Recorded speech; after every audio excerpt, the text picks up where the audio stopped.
bababa sa 700 ang bahay na natupok ng apoy sa Isla Puting Bato.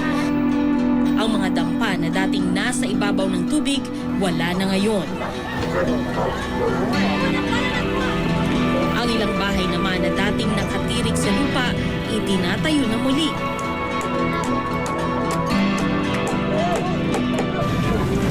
Tinatayo niya na?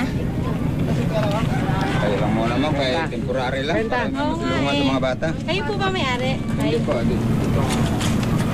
Baka po paalisin din kayo. Hindi, basta lang may matulugan lang. Bakit ayaw niyo po dun sa evacuation center? Ayaw namin doon, ma'am. Baka wala kami nabuhayan doon. Kasi daw po sabi po ng Philippine Ports Authority, wag na daw po kayo muna magtayo dito. Kailangan na daw po nila yung lugar. Maganda silang sa tao. Pagsabihan nila ng mabuti ang mga tao kung ano ang pinakaganda na Ay may mga barangay pa man kami dito, may mga punong barangay dito sa Tingnan nga namin ang sitwasyon. Kung maganda ba ang sitwasyon, kung hindi. Pero kung hindi, kasi sino pa man na ng lipat-lipat na wala mang lang kabubuhayan ng mga pamilya namin, lalo na may mga estudyante kami. Sabi nila kasi daw at least pag nilipat kayo, inyo na yung bahay at lupa. Sa amin bahay, ano nang gagawin namin sa bahay? Namin bahay, wala kami kakainin, pamilya namin mamamatay. Walang nangyari.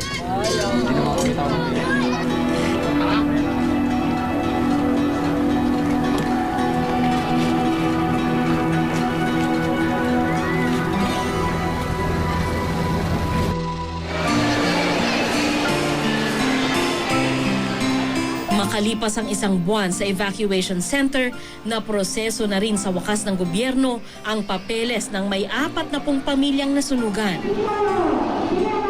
Nitong nakaraang Biyernes, nag-empake na ang pamilya ni Jason.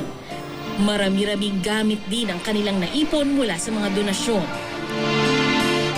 Bagamat natutuwa raw sila sa panibagong yugto sa kanilang buhay, mabigat din ang kanilang loob. Nakakalungkot mga umalis dyan sa isla kasi 16 years na kami nakatira dyan. Siyempre, parang dyan na lumaki ang mga bata. Naka-empake na rin ang pamilya ni Corazon. Pero hindi raw sila sasama sa paglipat sa relocation site sa Rodriguez, Rizal. Dahil kulang ang papeles niya, hindi siya nakasama sa unang batch ng nabigyan ng pabahay ng gobyerno. Babalik po kami sa Northern Samar kasi po nandoon po kasi yung kamag-anak ng asawa ko, yung mga pamilya niya, yung mga magulang niya, nandoon po kasi. So, babalik po kami doon para magsimula po ulit ng panibagong buhay. So kung nakita niyo po yung kalanigan, pakihanda lang po ang inyong mga gamit. Isa-isahin po yan. Una pa kami kay ganito, wala pa.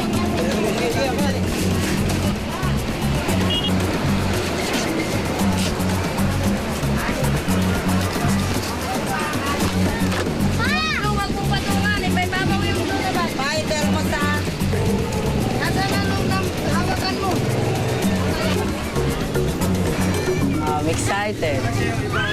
Kasi magkakaroon namin yung sariling bahay, hindi tulad yung dati squatter.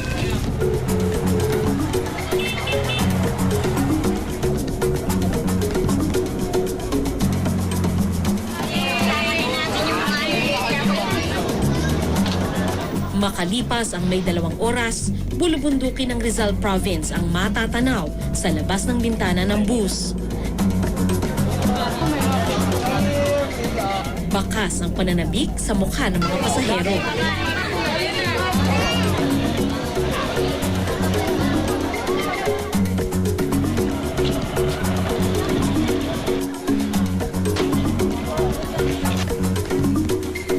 Ito ang kauna-unahang bahay na matatawag nilang kanila.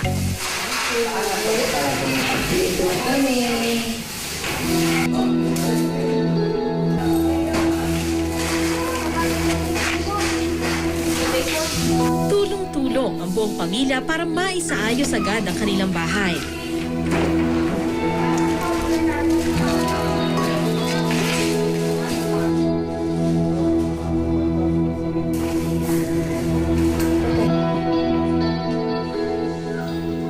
kapitbahay ni Jason sa Tondo, kapitbahay niya rin dito. Sabay-sabay silang magsisimula bagong buhay. Mga pamilyang natupok ang mga pangarap, babangon muli mula sa abo. Magandang gabi po, ako si Sandra Aguinaldo at ito ang Eyewitness.